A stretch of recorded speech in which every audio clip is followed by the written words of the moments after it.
So here we go, we're about to do the first exercise, and got my earphones here. What I've got to do is put them on, and let's have a look. Got to get them the right way round apparently, left and right. I'm kind of playing music at the moment.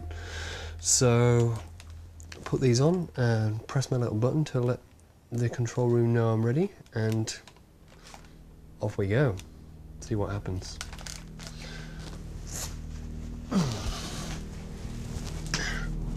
Get comfortable. See you on the other side.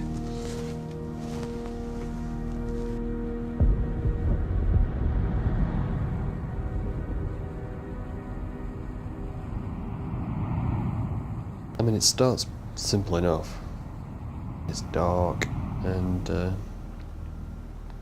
Bob Monroe's voice. Now, as you listen to the sound of ocean surf, move your body. It's giving us the introduction about waves and waves of energy. To help you develop your own coherent mind and brain, there are specific sounds you will hear, and it's important. That sound, that wavering, that is the key to the entire experience. That's the technology right there that Robert Monroe developed, and that is what unlocks every door to every experience in this place. I feel myself slowing down and relaxing, and then all of a sudden I'll find myself somewhere completely different. You've drifted off somewhere else, and then you'll kind of get snapped back out of it again.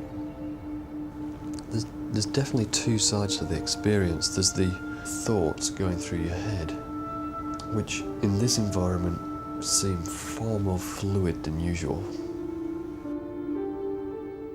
And then there's the physical sensations, which by counterpoint feel almost mechanical, solid and rigid. But that soon fades away completely, and you're just left in your head. You're moving into a world of consciousness quite different than the physical world in which we live. And once you're able to achieve that state, mind awake, body asleep, we put a label on this called Focus 10, then you can expand that state beyond the confines of the body, Focus 12, beyond the confines of time, Focus 15, and beyond the nature of space-time reality in Focus 21. Growing in your understanding of the realm around you, and then coming back into physical consciousness. 2, 1, wake up, open your eyes, stretch your arms and legs, breathe deeply. And this completes the exercise. This is where it's kind of new territory, because up until now it's what it's going to be like, what is it going to be like, and this seems to be a turning point of what is it going to be like is by the by. It's starting to apply it to something. And the fear I have is that from here on in, information that I'm going to be getting is going to be pretty deep-seated kind of stuff, which will be difficult to talk about on camera and to share with an entire audience. But if I'm not prepared to do it, how can I expect someone else to do it, being part of my film?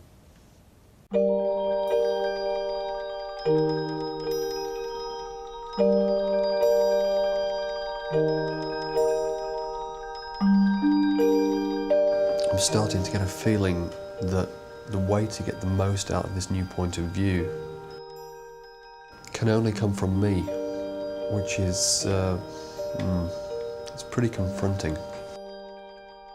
We have to let go of the fact that we're subjected to reality to a runaway reality that we have no control over. We sort of lock ourselves into this expectation that things will have to be a certain way. Once we begin to experience, not talk about, not theologize, not philosophize about it, but when we begin to get the experience, the actual experience of finding out that we are more than our physical bodies, it expands not only your own awareness, but it changes the nature of your interaction with the world. Can I then be brave enough to expand my view of reality, expand the very nature of consciousness itself, and allow myself to have a richer, fuller life, filled with more understanding and value than I now may be perceiving? In a practical sense, it feels like there's a big obstacle to overcome. A struggle between the inquisitive part of me that wants to know more, the images or concepts that are shown to you or you find yourself in or places you appear in or whatever. But then you've got this other side which has to then try and challenge everything, categorize it or dismiss it. And the result is that it shuts down, it becomes a non-experience. You just end up lying there in the dark again until the point where you can let go of, judging what it is in the experience and just going with it.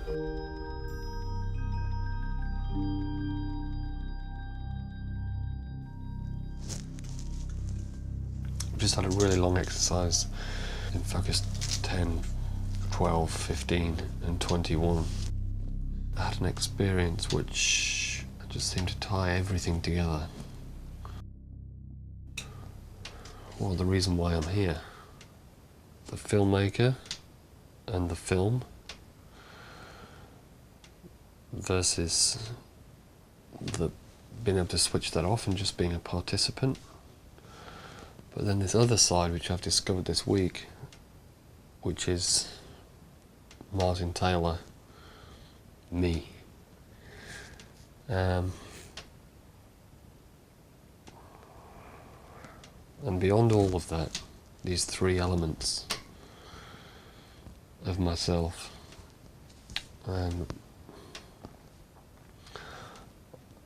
this new thing which is tuning into what's out there, that is always out there. It's everywhere. That's the point.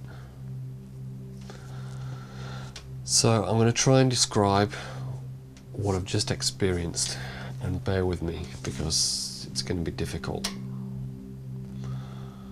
But it's all to do with perspective. Okay. You ready? This morning, I was told that you can reach these levels of consciousness without the hemisync signal. You can get there while you're awake and outside. Obviously I was skeptical, and so we were sent on an exercise called Superflow with a purpose, to show how these inner experiences are related to the physical world.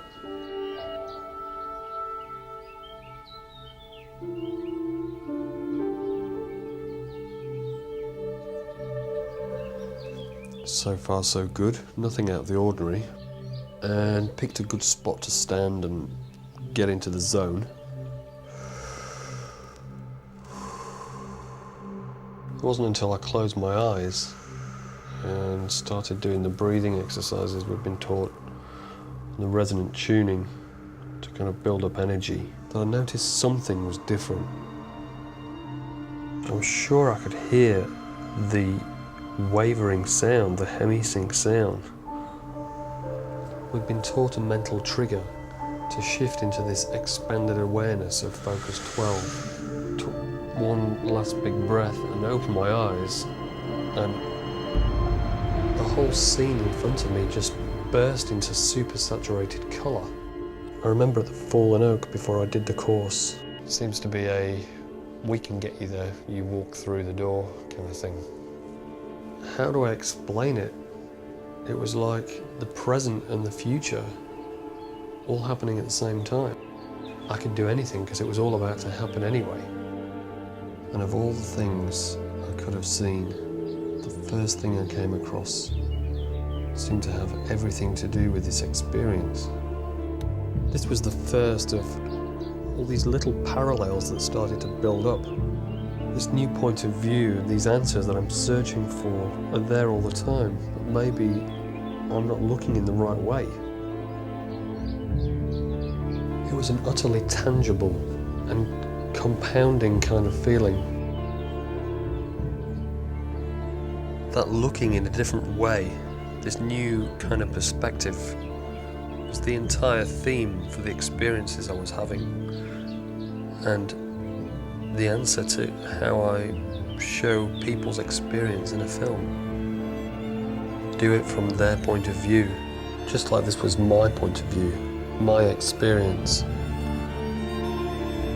Every possible way that I can think about this scene in front of me is being folded into an all-at-once kind of feeling.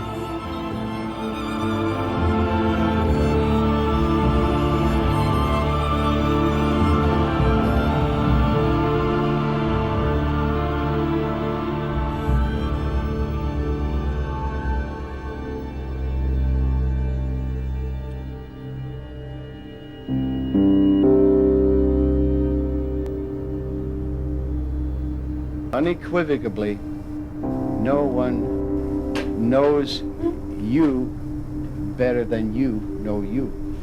Therefore, no one can make decisions for you better than you. This is an inalterable rule. You are deluding yourself. It's an illusion if you think anyone can make such decisions for you. And begin to consider this as you move on from this point tonight. I've got everything I need and answers to all of my questions and a direction on how I make my film.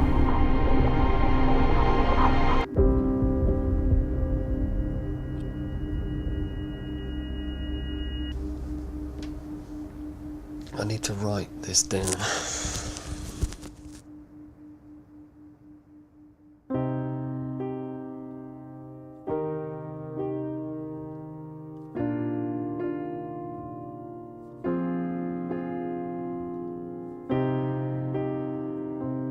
Just imagine what it would be like if everybody got a glimpse of how this reality works. I think the implications would be massive. This experience changes everything. But the best thing about it is that it gets translated into each individual's perspective. These are the stories I want to tell. This is the film I want to make.